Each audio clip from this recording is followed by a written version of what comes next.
अच्छा और बुरा, अनेक अनेक प्रकार के दृश्यों को ये अंदर ले जाएगी।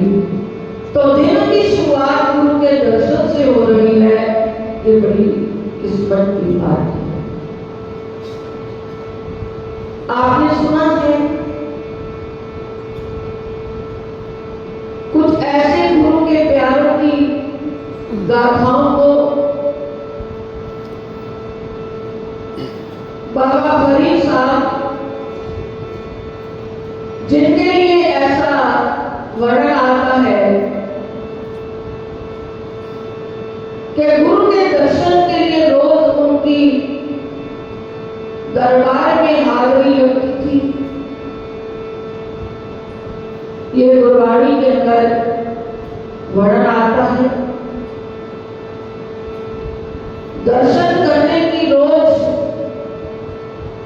नियमावली, भगवान कभी कभी भक्त की परीक्षा भी लेता है।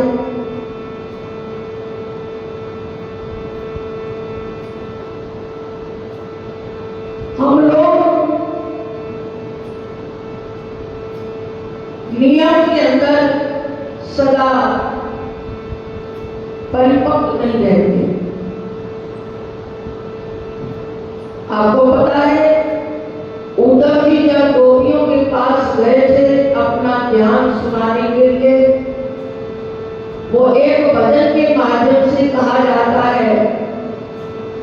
गोपियों ने कहा था, ये तो प्रेम का बाग है उद्धव, बाग हर चित्त के बस की नहीं है, यहाँ सर दे के होते हैं सौदे, आशिकी कितनी सस्ती नहीं। जो चढ़ती उतरती रहती वो हकीकत में मस्ती नहीं है। हमारी मस्ती चढ़ने उतरने वाली है। बैठे हैं सत्संग में, थोड़ा आनंद में डूबने की अवस्था में जा रहे हैं, लेकिन कभी कभी ये मन हमें फिर धकेल देता है संसार की ओर। इसलिए निरंतर गुरु के दर्शन के अंदर, जैसे बाबा फरीद साहब के जीवन की घटना, बाबा फरीद साहब रोज अपने पीर के दर्शन के लिए जाया करते थे। एक दिन बारिश आ गई। बारिश के अंदर मूसलाधार बारिश हो रही है। बाबा फरीद साहब के इन श्लोकों से लगता है शायद ऐसा ही उनके जीवन में कोई घटना घटी।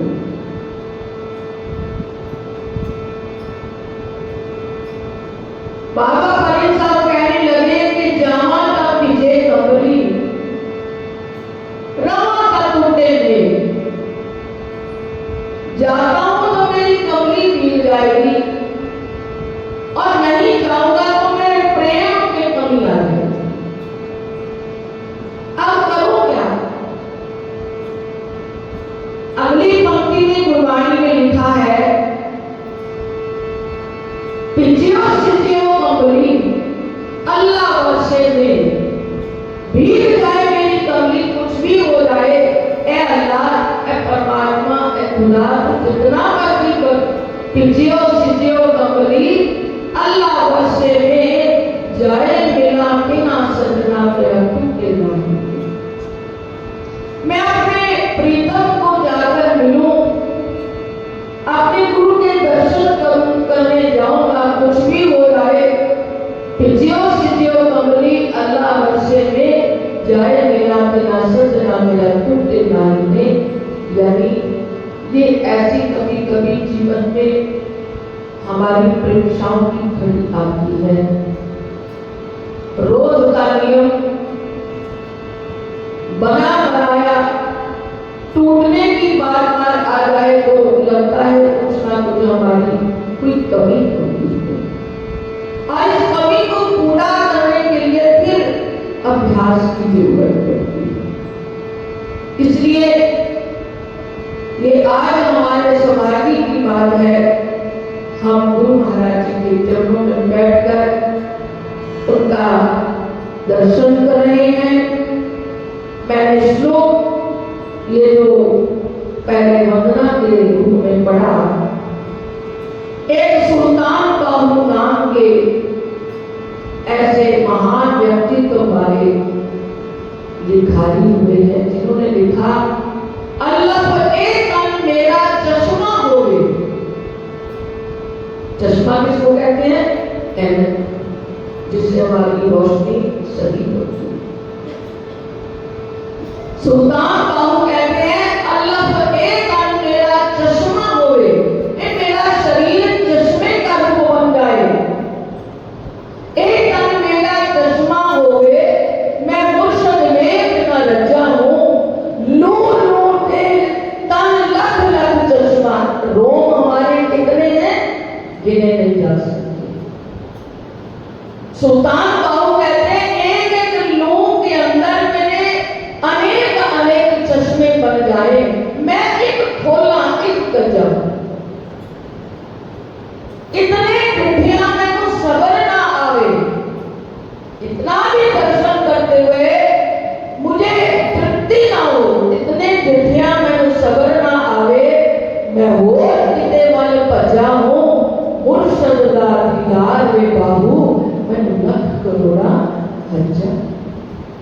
सतगुरु का दर्शन दीदार मेरे लिए एक नहीं हजार हज के बराबर, और एक हज लोग करने के लिए जाते हैं बड़ी कठिनाई। कितना सहज हमारे लिए बंदगी का तौर तरीका बन गया।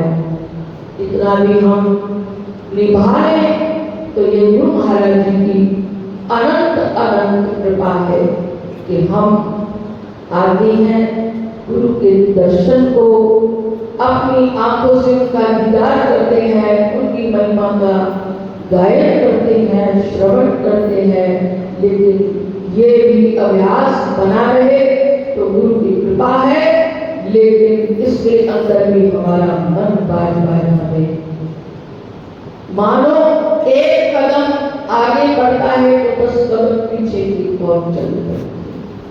इसलिए पल पल गुरु महाराज जी से यही मांगिए, मैं मेरे प्रभु आपका आशीर्वाद बना रहे, मेरा जीवन अंत तक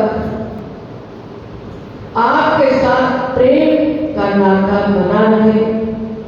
इसके अंदर कभी कमी ना आए, क्योंकि आप मेरा जीवन हो, आपसे मेरा जीवन है, और जीवन के अंदर जब तक आपकी कृपा है तो मेरा जीवन आनंद से भरा होगा।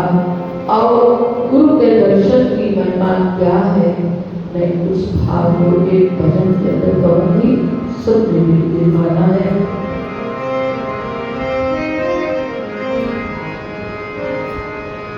तुझे देखना इबादत, और हम क्या कर सकते हैं, भजन हमसे होता है, बैठते हैं तो मन कहाँ हम कहाँ। ये भी तो एक बंदगी का रूप है। भगवान श्री राम ने नर्मदा भक्ति में पहली भक्ति क्या बताई? प्रथम भक्ति संतन कर सका, ये पहली भक्ति हमारी हो रही है।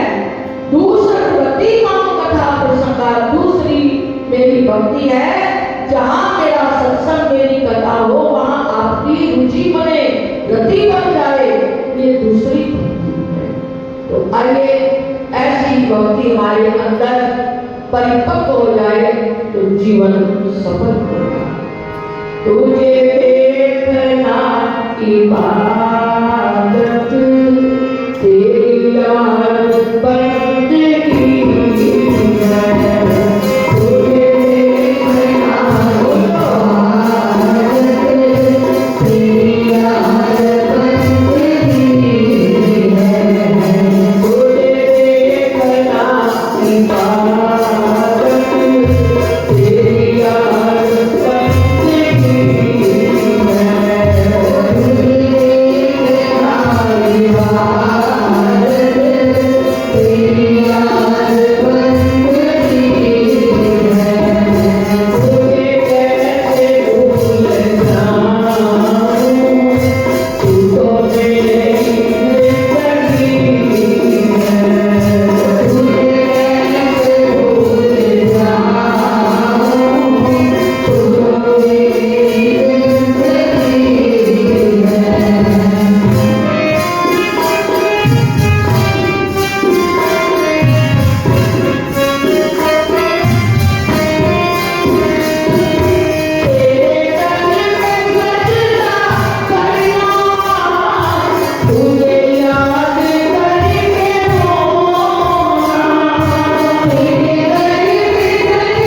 अहंकार को उनके चरणों में भेंट चढ़ाना है, खाली अपने आप को करना है। तेरे दर पे सजदा करना, तेरे दर के मोना, तेरे दर पे सजदा करना, तेरे दर के मोना, पूजा यही है मेरी, पूजा यही है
कि ये हमारे मन की अवस्था क्यों नहीं बन रही, हमारा कुछ कमी है, हमारा कदम उसकी ओर नहीं उठता। नहीं तो इतना ही कह दिया संतों ने, कबीर साहब ने, कि जितनी प्रीत कुटुंब से उतनी हरि से होए, फिर तू चला जा वैकुंठ में, तेरा पल्ला न पकड़े कोई। अब आप अपने अंदर निरीक्षण कर सकते हो, क्या उतनी प्रीत हम भगवान के लिए मन में लेकर जी रहे हैं? अभी भजन आपने सुना, शंकर जी कह रहे हैं पार्वती से, है पार्वती दुनिया में कोई किसी का नहीं, हर दिन हमें ये याद दिलाना है, हर पल पर हमें याद दिलाता है कि ऐ मानव, ऐ इंसान, तेरा दुनिया में कोई नहीं सिवाय भगवान के, और कोई नहीं। फिर भी हम जिसके साथ ना टूटने वाला संबंध है उससे बना नहीं पा रहे, और जो बिना चाहे भी वो टूट जाएंगे उनसे हमारा पीछा छूटना मुश्किल हो रहा है। इसलिए प्रभु के चरणों में अपने आप को देखना है और महसूस करना है, अपनी कमी को देखना है। ऐ मेरे प्रभु, मुझे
ले जाते हैं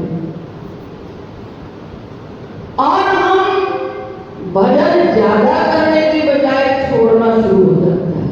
मुझे मिला था, कभी नहीं सोचा, कहते हैं ना कि गली में निकलो, ऊपर से आप क्यों और ऊपर धूल पड़ रहे हैं तो नहीं देखोगे, कोई पत्थर मारे तो जरूर नजर आएगी। किसने मारा? सुख देने वाला भगवान जब सुख देता है तो उसकी ओर ध्यान नहीं जाता, लेकिन जब वो दुख का पत्थर मारता है इसलिए कि तू मेरी ओर देख, मैं भी हूं तेरे जीवन में, वो पत्थर मारने वाला भी वो है, क्योंकि हम उसको भूल कर जा रहे हैं, सफर में निकल रहे हैं, वो अपनी और ध्यान ले जाने के लिए जीवन में कोई दुख दे देता है। इसलिए कह रहे हैं ना तो तुम मेरा ही मन है, ना खुशी मेरी खुशी है, ना तुम मेरा ही मन है, ना खुशी मेरी खुशी है। मुझे दर्द देने वाले, मुझे दर्द देने वाले, तेरी पत्ता परवरी है, मुझे दर्द देने वाले, तेरी पत्ता परवरी है। पत्ता परवरी का मतलब क्या है? तेरी कृपा है, तूने अपनी याद लाई है अपने मेरे जीवन में। मैं भूल गया था कि तेरा भी मेरे जीवन में कोई रोल है। अरे उसके बिना तो हमारा रोल किसी का है ही नहीं, वो अंदर विराजमान है, वाणी बोल रही है, सुनने वाले सुन रहे हैं, दोनों में से एक किसी के अंदर वो नहीं होगा, ना बोलने वाला बोलेगा ना सुनने वाला सुनेगा। कौन है? उसी की ओर तो अपने ध्यान को लेकर जाना है। इसलिए कहते हैं मुझे दर्द देने वाले, ऐ मेरे प्रभु कभी तूने दर्द भी दिया है, ये तेरी बंदा परवरी है, वो परवर निगाह है ना, इसलिए इस शब्द को भाव